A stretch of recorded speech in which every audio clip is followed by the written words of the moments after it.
Paul Martin et la loupe magique. Prologue. Un renne sortait du bois tôt le matin. Sur son dos était assis un petit garçon. Devant lui s'étendait un long champ blanc, de l'autre côté duquel on pouvait apercevoir la ligne noire de la baie. Dans le ciel étincelait de 1000 feux l'aurore boréale. Elle passait du vert au bleu presque violet, et lors du passage de l'un à l'autre, elle était teintée d'or.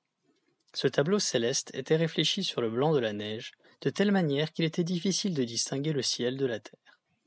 On pouvait voir que le renne cherchait quelque chose avec beaucoup d'entrain, sur le tableau qui s'étendait devant lui. La pièce manquant au puzzle, celle dont le manque floute l'image. Quand enfin il l'eut vue, il s'écria. « La voilà !»« Qui ça ?» demanda le garçon étonné. « Tu vois de l'autre côté du champ, sur la droite, la petite maisonnette scintillante ?»« Tout scintille par ici. » Regarde vers la ligne noire de la côte. Tu la vois ? Oui, je la vois, répondit le garçon. Eh bien dessus, regarde tout droit. Maintenant un peu plus à droite. Sur la ligne noire se dressait un cabanon de pêcheur. De sa cheminée s'échappait une fine couche de fumée. Nous touchons au but. Le renne, qui se trouvait sur une colline qui marquait l'orée de la forêt, prit son élan et bondit vers le champ, ce qui donna au petit garçon l'impression de s'être envolé. Ils foncèrent à travers le champ qui semblait s'étendre à l'infini.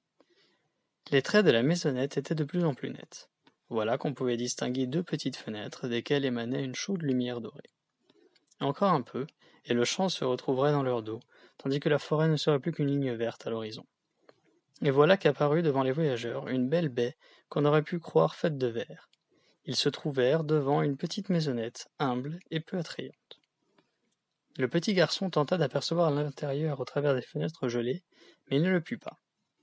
Le renne se baissa afin que son cavalier puisse descendre de son dos. Le garçon sauta habilement du dos hirsute et se retrouva devant la porte. Elle était de bois, et des jointures de fer serraient les planches poussiéreuses. Au-dessus de la porte étaient accrochés des grelots qui tintaient joyeusement, à mesure que le vent les faisait danser. Le garçon se dit qu'il devait permettre de retrouver la maisonnette lorsque, par exemple, une tempête de neige empêchait de la voir.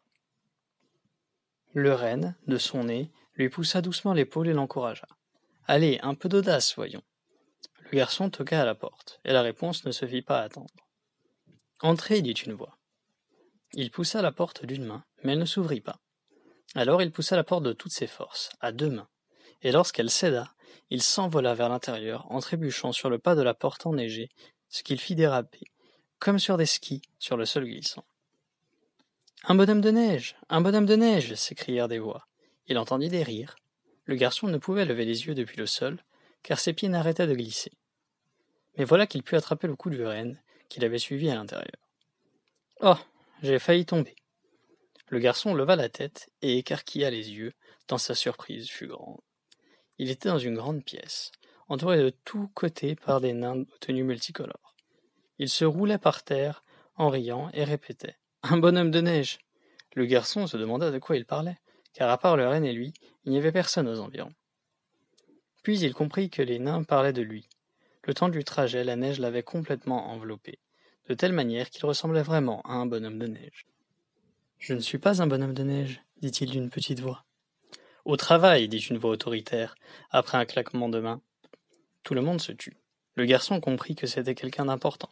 Le policier qui régulait le mouvement dans la rue près de l'école avait la même intonation. De l'autre côté de la salle se trouvait un nain imposant, vêtu d'un cafetan de velours bleu brodé d'or, et arborant une longue barbe. Dans sa main se trouvait une canne dorée qu'il tapa 2 fois contre le sol, après quoi tous les autres nains retournèrent à leurs occupations. Le nain regarda attentivement le renne, puis le garçon, et hocha la tête, leur faisant signe d'avancer. Plus le garçon avançait, et plus il pouvait voir de détails sur la tenue du nain. Sous sa barbe, il y avait une ceinture argentée, ornée d'une étoile, et ses pantoufles, dont les bouts étaient courbés, étaient parsemées de pierres bleues et vertes. Quand ils ne furent plus qu'à une dizaine de pas du nain, il leur fit signe de la main, et les compagnons s'arrêtèrent. Le garçon se dit qu'il n'avait pas dû arriver au bon endroit, mais le nain interrompit ses pensées. « Qui êtes-vous, et qu'est-ce qui vous amène jusqu'à nous ?» Depuis qu'il était entré dans le hall, ce qu'il voyait avait obligé le garçon à écarquiller les yeux. La taille du hall dépassait largement les dimensions de la maisonnette dans laquelle il avait pénétré. Une étoile était suspendue au plafond. Elle ressemblait à celle que l'on peut voir sur les cartes de Noël du kiosque de l'avenue Mozart. Autour de cette étoile, on pouvait distinguer 12 lustres, représentant les signes du zodiaque. Le garçon les reconnut tout de suite, ils étaient disposés exactement comme au plafond de sa chambre. Le trop-plein d'impression lui colla la langue au palais. Il ne pouvait plus rien dire. « Comment vous appelez-vous, jeune homme » lui demanda le nain d'une voix plus douce. Le garçon essaya de lui répondre, mais sa langue refusait toujours de lui obéir. Il se tourna vers le renne. Celui-ci avait apparemment compris la situation dans laquelle se trouvait le garçon. Répondit « De graves circonstances nous ont amenés ici. » De graves circonstances, marmonna le nain dans sa barbe. Après avoir marqué une petite pause, il fit un signe de la main, et 2 jeunes nains sortirent de derrière son dos. Ils souriaient. « Hé, Élie, Collie, accompagnez-les jusqu'à la cheminée, qu'ils se réchauffent. Donnez-leur à manger, qu'ils soient rassasiés. Ne les embêtez pas, les avertit le nain en leur lançant un regard sévère au travers des verres de ses lunettes. Je notifierai de votre arrivée, dit-il au renne, d'un ton bien moins officiel. Puis, ayant habilement fait demi-tour sur ses talonnettes, il quitta le hall. « Suivez-nous » dirent en même temps Élie et Collie, et ils se dirigèrent tous ensemble vers le fond de la salle. Ils arrivèrent bientôt près d'une grande cheminée, de taille humaine, dans l'âtre de laquelle dansait joyeusement une belle flamme. À côté étaient disposés dans le désordre fauteuils et canapés. Un énorme tapis de laine couvrait le sol. Le garçon s'assit au plus près du feu dans un fauteuil de velours. Ses pieds, son dos, son corps tout entier, endolori par le froid, étaient parcourus par le plaisir incomparable d'être pénétré jusqu'à l'os par la douce chaleur. Le renne s'étendit à côté sur le tapis, allongeant ses sabots vers le feu. Les nains, comprenant que leurs invités étaient fatigués, attendaient, silencieux, à côté en les laissant profiter de la chaleur et du calme. « Du lait chaud et du miel, » dit le renne. Le garçon ouvrit les yeux. Instantanément, un des nains se retrouva devant lui. « Et vous, jeune homme, que voudriez-vous » ? « Moi » Le jeune garçon était confus, embarrassé. Il n'avait jamais parlé à un nain avant. Il était pensif et ne dit plus rien. « Très bien, » lui répondit le nain avec un sourire, et les 2 nains disparurent derrière une porte, à droite de la cheminée. Le garçon regarda le renne. Sa fourrure brillait baignée par la lumière dorée. Ses cordes imposantes étaient noires et se terminaient par des bouts blancs, aiguisés comme des lames. Elles ornaient sa fière tête qui conduisait vers un large et puissant cou, puis ce dos auquel, toute la nuit durant, s'était accroché le garçon. La porte près de la cheminée s'ouvrit, laissant apparaître les 2 nains.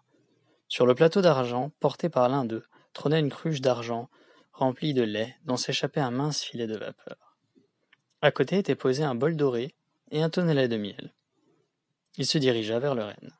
De derrière son dos sortit le second nain, tenant dans la main un plateau similaire. Dessus, un chocolat chaud et des brioches fraîches, ainsi qu'un petit pot de beurre. Le premier nain prit habilement une table non loin de là, et la déplaça d'une main vers le fauteuil, où siégeait le garçon. Il posa délicatement le tableau dessus et leur souhaita. « Bon appétit !»« Merci, répondit le garçon. Nous serons non loin d'ici, si vous souhaitez autre chose. Vous n'aurez qu'à le dire et nous l'accomplirons. » Les nains firent une révérence et disparurent derrière la même porte de laquelle ils venaient d'apparaître. Le renne, ne s'interrompant plus, buvait le lait depuis le bol doré. On voyait qu'il était très fatigué. Le garçon aussi se mit à manger. Oh, combien ce moment est agréable, presque divin, quand la faim te torture, et là, soudain, une bonne et douce brioche, imprégnée de crème, arrive dans ta bouche et touche ta langue. Ça donne l'impression que ces arômes imprègnent la bouche, et voilà que le chocolat chaud ajoute du goût et remplit de bonheur le corps entier. Le garçon profitait de ce festin, et une fois sa faim vaincue, il eut envie d'inspecter de plus près l'endroit où il venait d'arriver.